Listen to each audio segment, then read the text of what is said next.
हमारे सिलेबस में एक टॉपिक है प्योर लाइन सिलेक्शन का। ठीक है, अब देखते हैं हम इसमें प्योर लाइन सिलेक्शन क्या होता है। प्योर लाइन सिलेक्शन जो होता है ये ऐसा सिलेक्शन होता है जो कि हम सिर्फ सेल्फ पॉलिनेटेड क्रॉप्स में या ऑफन क्रॉस पॉलिनेटेड क्रॉप्स में कर सकते हैं। ये सिलेक्शन हम क्रॉस पॉलिनेटेड क्रॉप्स में नहीं कर सकते हैं। ठीक है, मान लीजिए मेरे पास एक वीट की एक लोकल वैरायटी है या देसी वैरायटी है वीट की। इसको मैंने क्या किया, पहले साल में मैंने जब सीज़न इसका आया तब मैंने इसको ग्रो किया।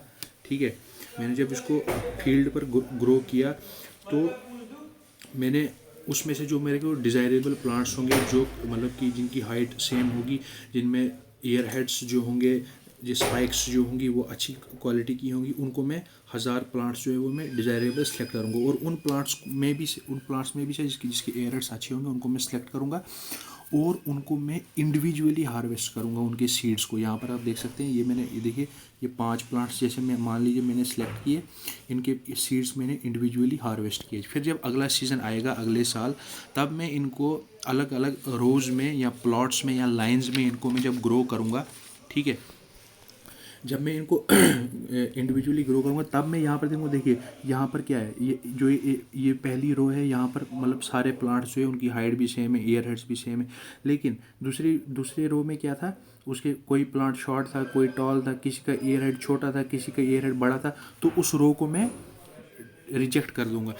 ऐसे ऐसे मैं मतलब देखो, मैंने 2 यहाँ पर रिजेक्ट कर दी और 2 मैंने सेलेक्ट कर दी रोज़। ठीक है, और इसी को हम कहते हैं प्रोजेनी टेस्ट। जब जो हमने टेस्ट किया ना, इसी को हम कहते हैं प्रोजेनी टेस्ट। और इसमें फिर जब मैं इनको भी इंडिविजुअल हार्वेस्ट करूँगा, इसमें भी इंडिविजुअल हार्वेस्ट करूँगा और उनको फिर मैं थ्रेशिंग करूँगा।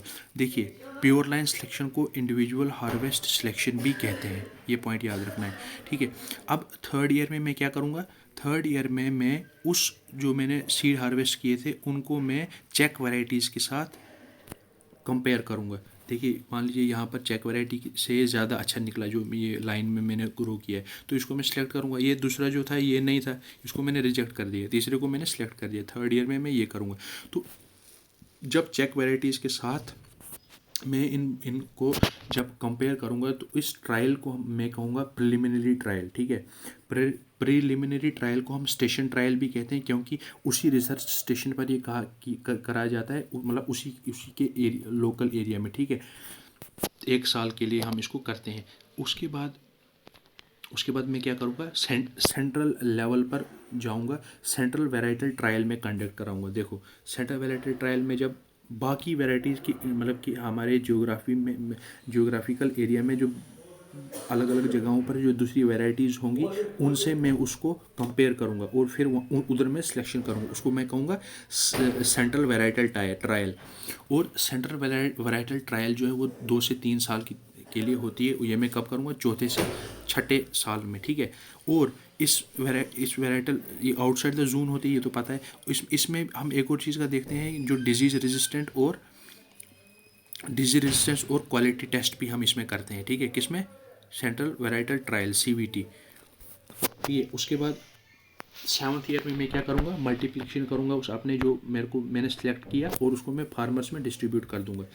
देखो, अब जो हमारे पास जो ये देखिए, मान लीजिए ये एक रो है, यहाँ पर ये जो एक रो है ना मेरे पास। ठीक है, इसको जब मैंने सेलेक्ट करूँगा ना, ये कहाँ से आया है, ये इस एक ईयर हेड से, मतलब कि देखो एक ही पेरेंट से ये मतलब बना है। ठीक है, तो जो ये बना, जो मेरे पास ये प्योर लाइन बन गई ना, मतलब कि प्योर लाइन जो होती है वो हमेशा होमोजाइगस होती है। ठीक है, जो इसमें जो जेनेटिक मटेरियल होगा, जितने भी ये सीड्स होंगे, उसमें एक ही प्लांट उसी प्लांट का होगा ना। ठीक है, तो देखो, प्रोजेनी जो ये है ना, प्रोजेनी जो सिंगल होमोजाइगस प्लांट की होगी सेल्फ पॉलिनेटेड क्रॉप्स में, ये सेल्फ पॉलिनेटेड क्रॉप है ना, तो हम प्योर लाइन किसको कहेंगे, प्रोजेनी ऑफ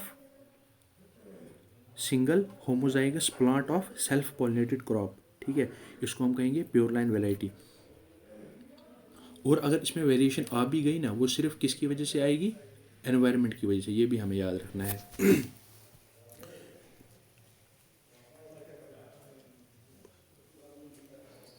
अब हम देखते हैं इसमें हम देखते हैं, देखो जॉनसन साइंटिस्ट था, उसने 1903 में फ्रेंच बीन फेसियोलस वल्गैरिस पर काम किया। इसने क्या किया, इसी ने जो था ये प्योर लाइन सिलेक्शन डेवलप की थी। इसने सीड साइज़ के बेसिस पर मतलब कि इंडिविजुअल हार्वेस्ट किया था, ठीक है, सीड साइज़ को फेसियोलस वल्गैरिस में, जिसको हम फ्रेंच बीन भी कहते हैं। अब इंडिया में प्योर लाइन सिलेक्शन से बहुत सारी वैरायटीज़ जो है, इंपॉर्टेंट वैरायटीज़ के नाम अब हम बताऊंगा मैं, इसको अब हमें याद रखना है, ठीक है। सबसे पहले आता है कल्याण सोना।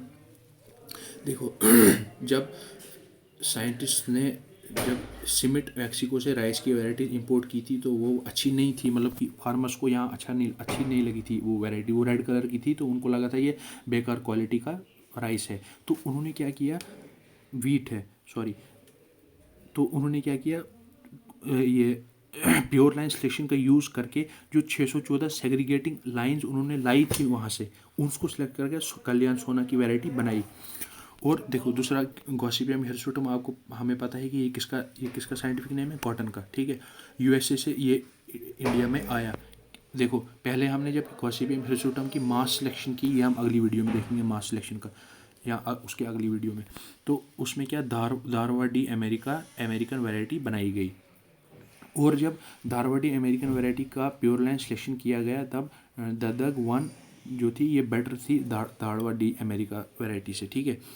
उसके बाद राइस की एक वैरायटी थी श्यामा, ये भी प्योर लाइन सिलेक्शन से डेवलप की गई थी। लिनसीड की वैरायटी चंबल थी, ये भी प्योर लाइन सिलेक्शन से डेवलप की गई थी। ब्रेसिका जेनिसा, ये वरुणा T59 इसको कहते हैं, ये भी प्योर लाइन सिलेक्शन से डेवलप की गई थी, लोकल वैरायटी थी, वेरी नी।